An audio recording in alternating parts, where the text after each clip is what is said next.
Hi friends, I'm Joel John, YouTube blogger, and this is going to be a medical billing related video. Again, we are going to look at the payments, claim payments, and how to validate the payments. And I'm also going to talk about the corrected claim process in this in a detailed way because what I put about earlier about claims was a general outlook of that. People came up with a lot of queries and say that this is not being enough for us to uh, work or for supportive for us to face the interview or answer our superior. So I'm going to come up with the details which they asked for me to explain. I'm going to explain it to all of you. How it goes is when the what is a claim form? There are two types of claim form. One is UB04 and another one is CMS 15000. Okay, both these, the original claim form, they will just what they are going to submit is in general they are going to have the insurance details, patient details, and the main part is the billing part, the body is which will contain revenue codes and CPT codes, and for each one what is the billed amount. Okay, and this after having all the details, prior authorization number, other blah blah blah stuffs and other codes, it will be submitted to the insurance company. Okay, only the insurance company in accounts receivable they call it as payer. Okay, so don't get confused on that as well. That's one place many of them confuse. They won't say it as insurance company, they will say it as payer, and these people will think who is a payer. Okay, and now this claim will be given a number by the insurance company. They have a processing time. After some days itself they will give a number. So the initial claim number or the original claim number is given by the insurance company. We the even the people who submit the original claim, they won't write the claim number. Claim number is given by the insurance company. Note this point very carefully. So mostly the claim bills are submitted by the US hospitals itself. Mostly they don't outsource the process to India. And now hospital claims are called as UB04 claims, and CMS 150 are for providers. Okay, so that's short to know about the difference. I will explain these forms on detail. I will go through all the blocks on these forms, and I will post videos to you. So stay tuned to my channel. Press the subscribe icon, press the bell symbol nearby, wait for the bell symbol, press it, enable all notifications so that you get the updates. Within a month I will try to start giving you the coverage about this forms as well. I will show it and explain to you in detail. And so for this, can we correct it on the initial claim form itself? That's not possible after submission. Okay, once the insurance company receives that and they give a claim number, they won't allow you to submit a duplicate for that same date of service and billed amount. You can submit a corrected claim after they give the claim number. Only you can do that too only after they say that this is paid, fully denied, or partially paid. After that only you can submit the corrected claim. Now it's clear. So this is the process. This is the billing process universally for US medical billing. So we have to wait for that. Okay, fine. How could I find out whether it's a corrected claim or not? For UB04, the type of bill will be there. That's a 3-digit number. The last third digit will be 7. That's a corrected claim. And on block 64, there will be a column called as document control number. On that, the original number that's the initial claim number for which this claim number only you are submitting the corrected claim. So the initial claim number will be mentioned on the block 63. That's called as document control number. On that there will be a original claim number mentioned. If it's CMS 1500 claim form, where it will be, there will be a column called as resubmission code on block 22. On that the number 7 will be mentioned, and also there will be a block called as original reference number. On that the original claim number for which you are submitting this claim as a corrected claim number will be mentioned. So now you have understand when on which cases you have mentioned the original claim number. You have a column for mentioning the original claim number in both the forms, but that will be done only when the corrected claim is submitted. What is the reason why the only the insurance company, that is the payer, gives the claim number? Okay, understood. And when the correction comes, I have already explained to you, they have to give the claim number. they have to view it for the bill date, and also if there are multiple services on the same day, at that time there will be multiple claims on the same date of service. Don't say that Joel said more than one claim on the same date of service should be denied. Don't say that. That's not the understanding. Also, that is called a segmentation. Those things, when you start your calling, you will know. One claim itself, they will, for based on computer requirements and software requirements, they will segment it into various claims. Mostly they will give you a number sequence. The last number alone they will change 1, 2, 3, 4, 5. Those things the insurance company will give. On those cases, you have to validate each and everything. Okay, now we have to get into the main core objectives, which are billed amount, allowed amount, and patient responsibility, and then the paid amount. This is what we are going to check mainly on the claim status. Claim status, mainly what we are going to do is we are going to check whether this claim is received and what is the claim number. Received or not is the first question. Second one is, if it's not received, we have to resubmit the claim.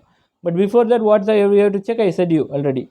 Number mismatch, something would have happened, because in the same date of service, one date may would have mentioned wrongly, or when they typed they would have captured wrongly. Similarly, billed amount, 1 digit or 2 digits would have gone wrongly. How to find that? In the same date of service, any other billed amount. In the same billed amount, any other claims on the nearby dates. Okay, so if you ask the question, if you find something, then you ask them to recheck. On those kind of times, you can ask for reprocessing. Okay, that's one thing. Then uh, if surely it's not submitted, you have to again resubmit the claim.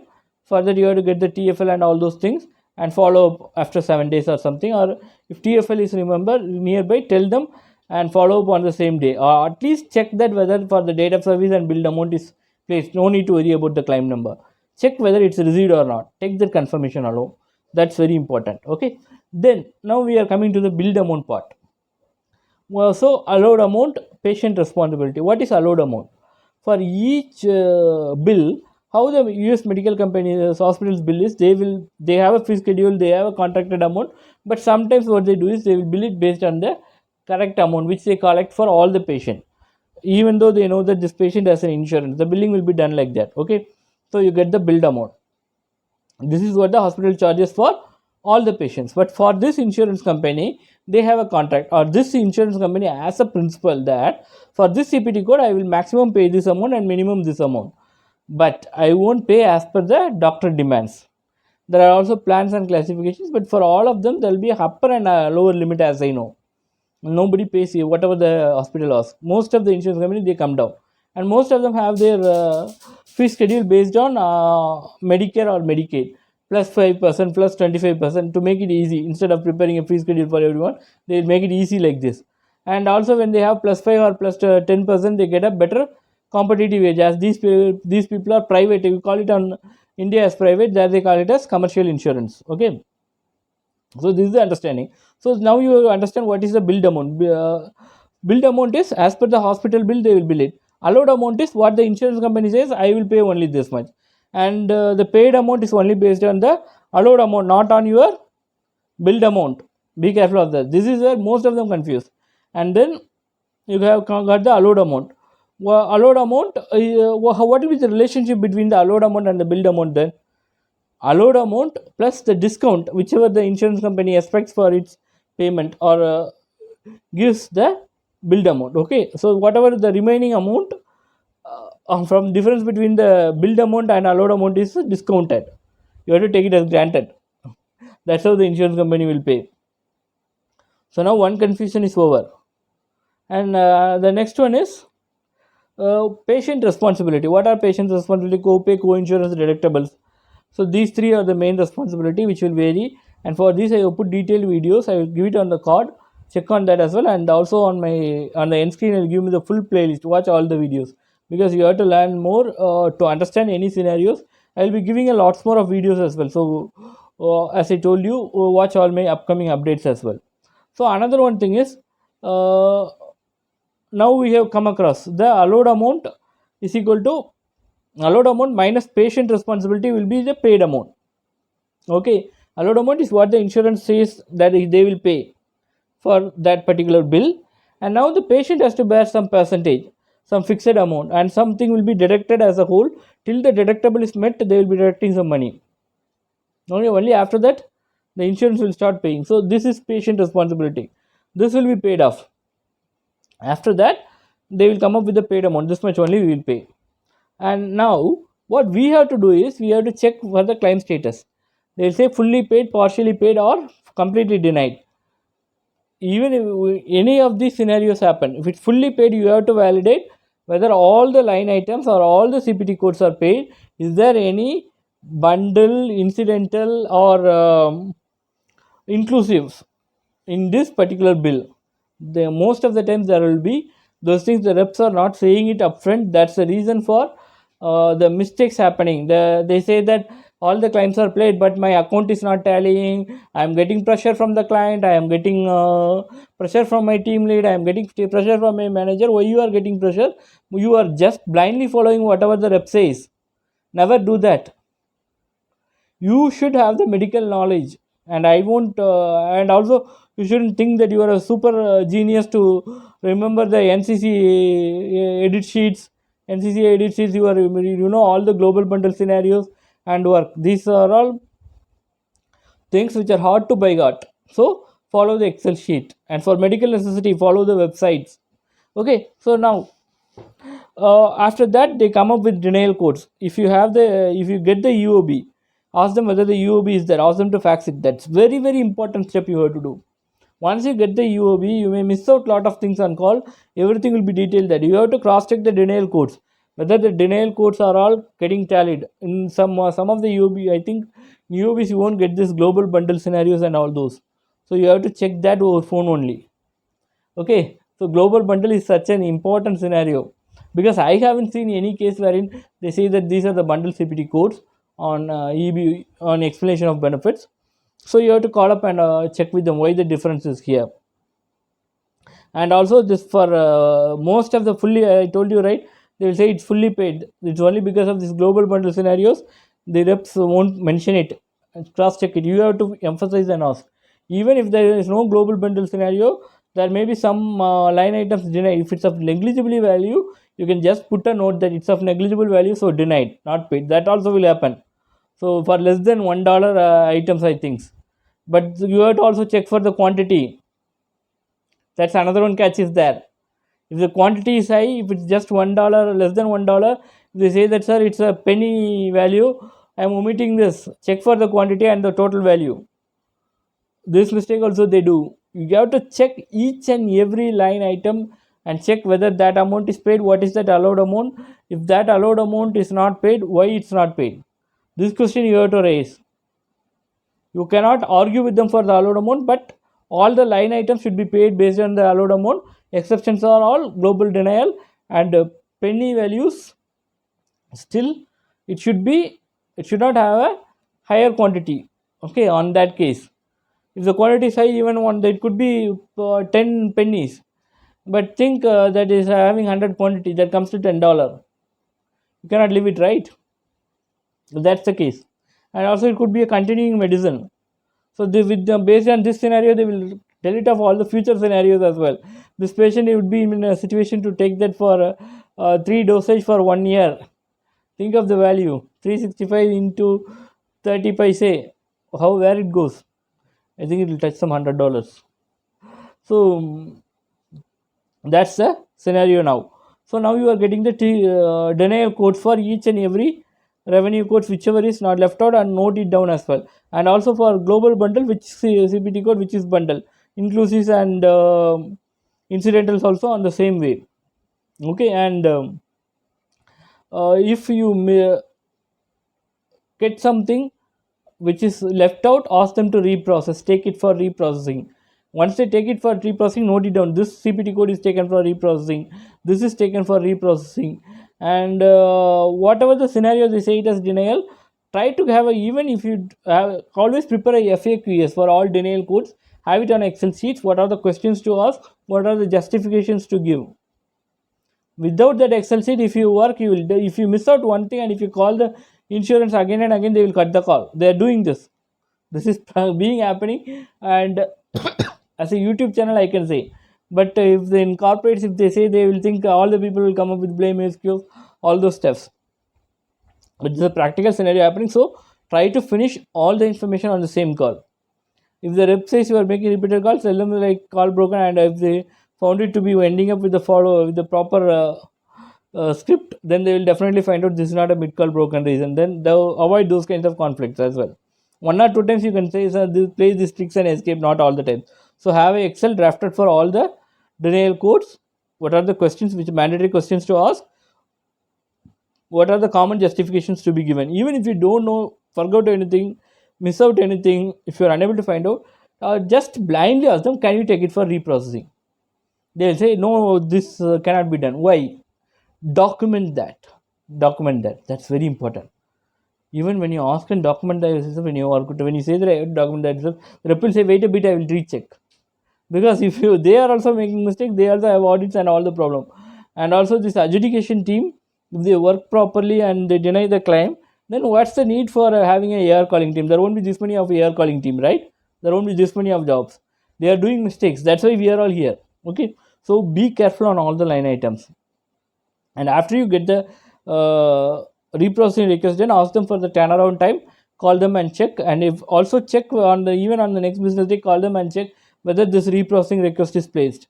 And also get the call reference number, rep name. All these are very key information. If you miss out on this, there is no point in making the call on the next time. But still, even if you miss out that, call and ask on this date and time I called, do you have anything on documented, so that I can get the details. If you don't miss out on all those things, because timely filing limit is a very important thing that you may miss out. For some cases they will say that we cannot take the reprocessing, you have to go with the character claim. I already told you about the character claim. Most of the cases in AR calling, you just take up the request, you won't be editing it on the claim form, or you won't be taking up a new claim form, copying it and putting out this claim number on that, putting the 7, all those things they mostly don't do it. But if your process requires, and if you are instructed to do like that, and if you are trained to do that, mostly these are done by the US people. You just take up the request that take up a character claim for this, for these many CPT codes are denied for this reason, which are invalid.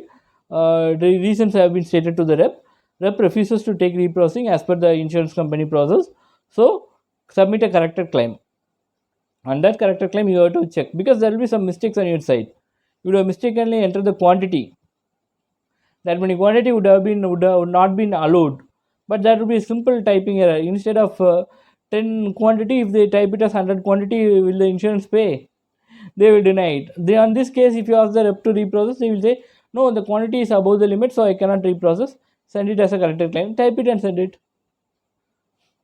Incorrect quantity and prior authorization and others, mostly they take for reprocessing. Again, even if that is not accepted, but when you submit a corrected claim, analyze the full claim, note down all the corrections, give the validation for all the denials. You can do it two things only on one case.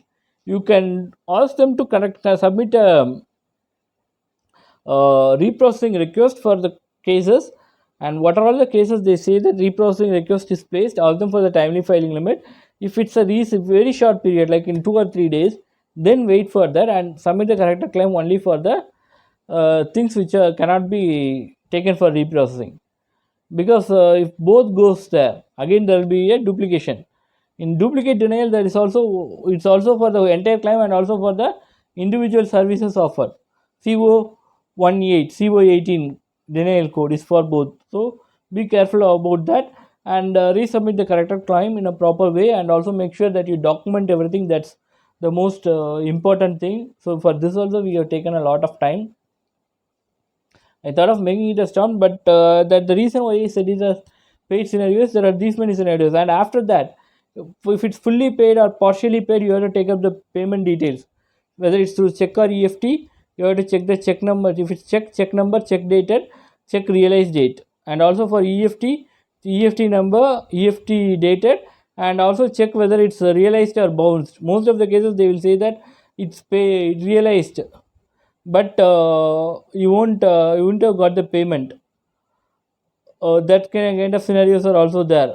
They will say that if it's EFT, it will definitely got realized. There are cases where they bounce because of server error. Sorry, and there are cases in both that. In checks, they will say that it's paid, but it wouldn't have got encashed.